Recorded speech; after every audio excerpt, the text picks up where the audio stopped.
بعض لوگ یہ بھی کہتے ہیں کہ جب تک ہم ان سے تعلق نہیں رکھیں گے تو ہمیں پتہ کیسے چلے گا کہ ان کے کیا مسائل ہیں, دین پہ کیسے آئیں گے. میرے بھائی آپ ایک پہلو کو تو دیکھ رہے ہو تعلق رکھنے کو, کہ اس کے کیا فائدے ہیں. تعلق رکھنے کے جو نقصانات ہیں ان سے آپ قوم کو باخبر نہیں کر رہے. جب بھی برائی کے ساتھ رہا جاتا ہے تو برائی کی شناعت دل سے کم ہو جاتی ہے. کچھ وقت بھنگیوں کے ساتھ رہیں آپ.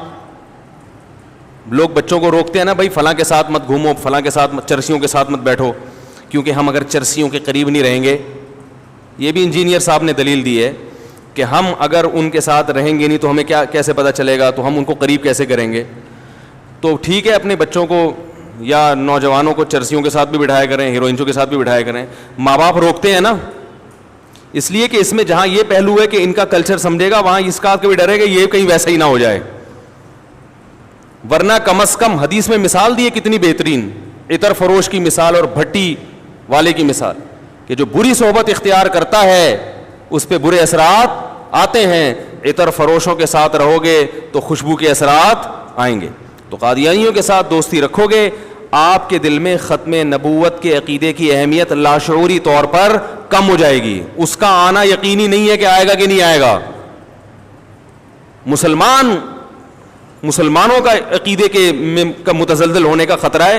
کم از کم اس بات کا تو خطرہ ہے کہ شناعت کم ہو جائے گی. ایک گراؤنڈ ریئلٹی اور یہ حدیث سے ثابت ہے. تبھی تو نبی صلی اللہ علیہ وسلم نے اچھی صحبت کا حکم دیا. آپ کہہ سکتے ہیں پھر تو یہود و نصارہ کے ساتھ بھی رہنے میں یہ خرابی ہے, وہ اپنے دین کی طرف دعوت نہیں دیں گے آپ کو ان کو. اور دوسری بات ہے کہ یہودیوں میں عیسائیوں میں فرق اتنا, یہود و نصارہ میں اور اسلام میں فرق اتنا واضح ہے کہ مسلمان کے ادھر سلپ ہونے کا خطرہ کم ہے. گیٹ اپ ہی چینج ہے دونوں کا.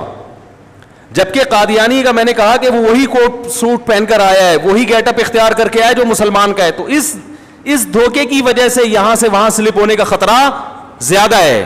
اس خطرے سے روکنے کے لیے کہا جاتا ہے کہ ان سے تعلقات اور دوستیاں مت رکھو.